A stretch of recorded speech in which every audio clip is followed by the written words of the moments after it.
Hello, friends. How are you this evening, this Thursday evening? Hey, I got to confess to you, I'm not feeling great today and haven't for the past couple of days. But I'm going to talk to you a little bit about my day yesterday. And for all my golfing friends, you know what a mulligan is? Let me tell you, a mulligan is a second chance to perform an action, and it's usually after the first chance went wrong, either through bad luck or through a blunder.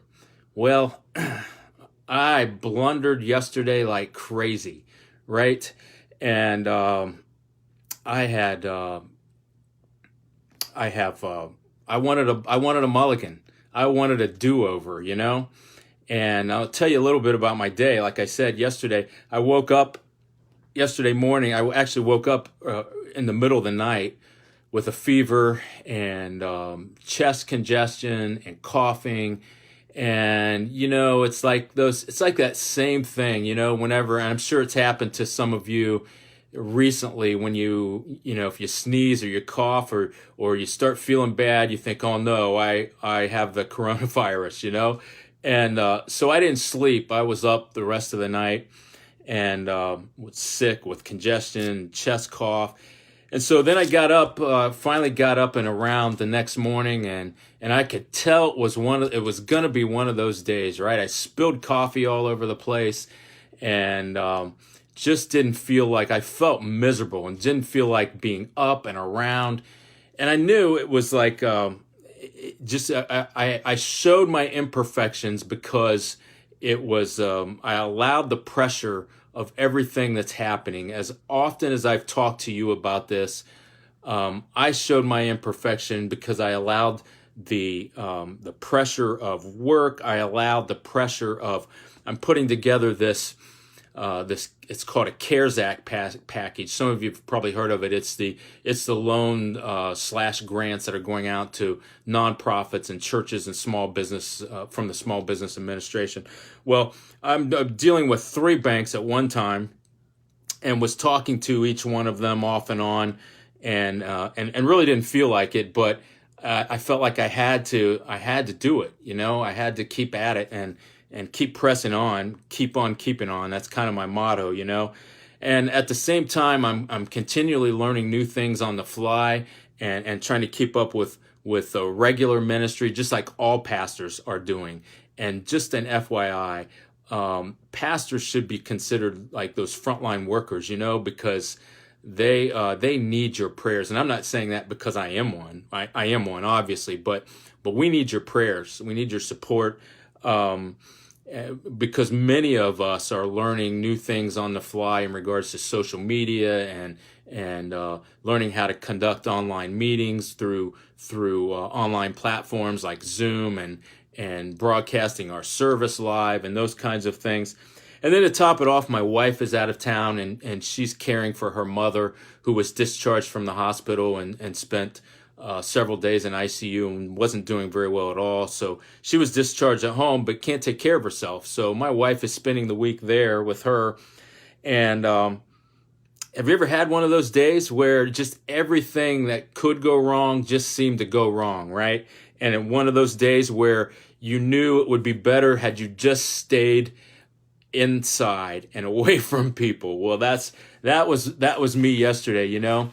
And I knew that it was going to be a collision course with something or someone, you know.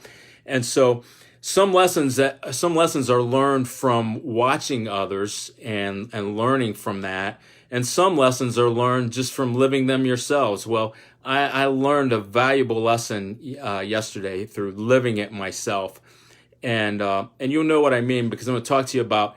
I'm going to ask you a question. Have you ever said something, and as soon as it came out of your mouth, you wanted to like grab it and shove it back in, right? And because you knew it was going to hurt someone. And as soon as it came out, you're like, oh man, if I could just grab those words and bring them back. Anyone else have ever had one of those days? Because that was me yesterday. And so, and it doesn't matter if you speak it if you text it, if you email it, if it's hurtful, you want to get it back, right? You want to get it back. And if you've hurt someone or offended someone by your words at any point in time, you know what I'm talking about. And so it led me to this lesson for you tonight, for all of us. Really, I'm learning it myself, and I knew it, but it was just one of those days, right? But it led me to Colossians chapter 3, and I'm going to share this with you tonight, right? Colossians chapter 3 in the New Testament, and I'm reading to you out of the New Living translation, and beginning with verse 12, it says, "Since God chose you to be the holy people He loves, you must clothe yourself with tender-hearted mercy, kindness, humility, gentleness, and patience. Make allowance for each other's faults and forgive anyone who offends you. Remember, the Lord forgave you, so you must forgive others. Above all, clothe yourself with love, which binds us all together in perfect harmony. And let the peace that comes from Christ rule in your hearts. For as members of one body, you are called to live in peace and always be thankful. Let the message about Christ in all its richness fill your lives. Teach and counsel each other with all the wisdom He gives. Sing psalms and hymns and spiritual songs to God and with thankful hearts. And whatever you do or say, this is the lesson, folks. This is it. Whatever you do or say, do it as a representative of the Lord Jesus, giving thanks through Him to God the Father.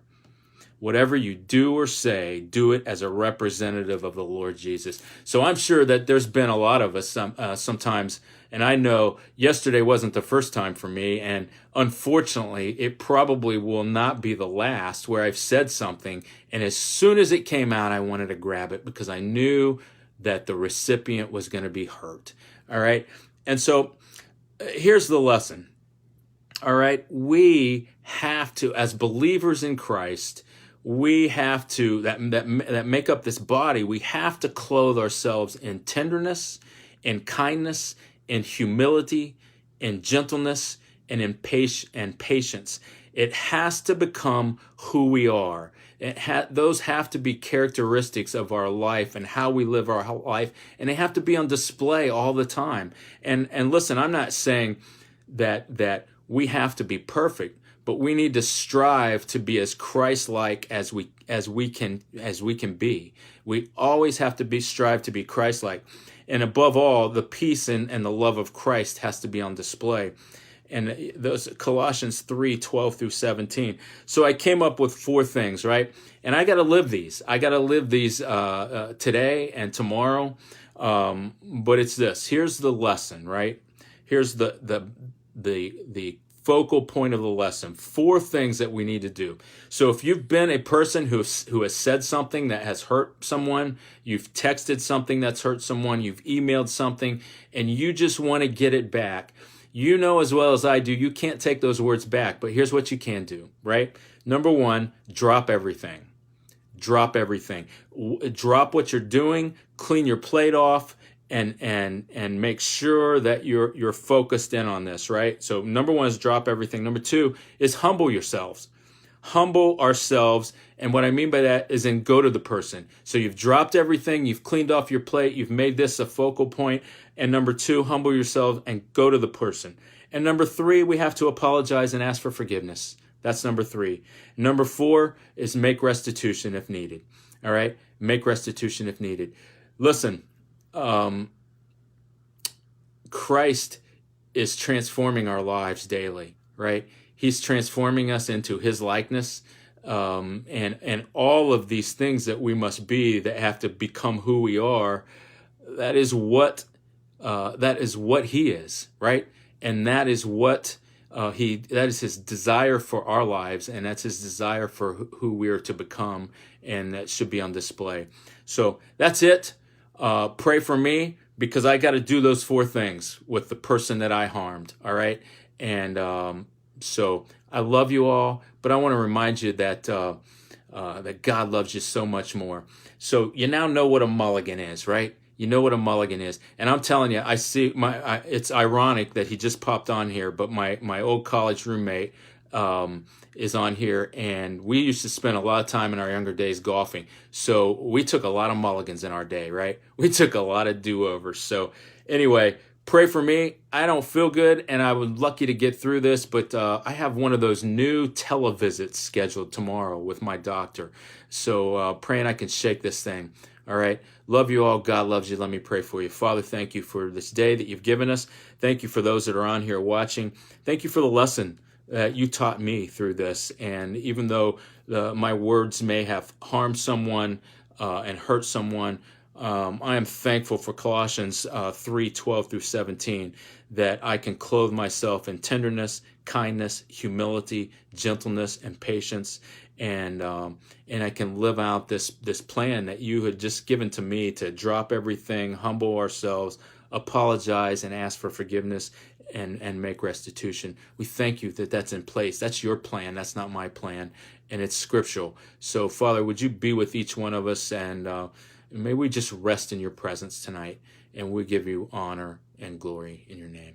Amen. We'll see you all tomorrow. Thanks. Have a great night, all right?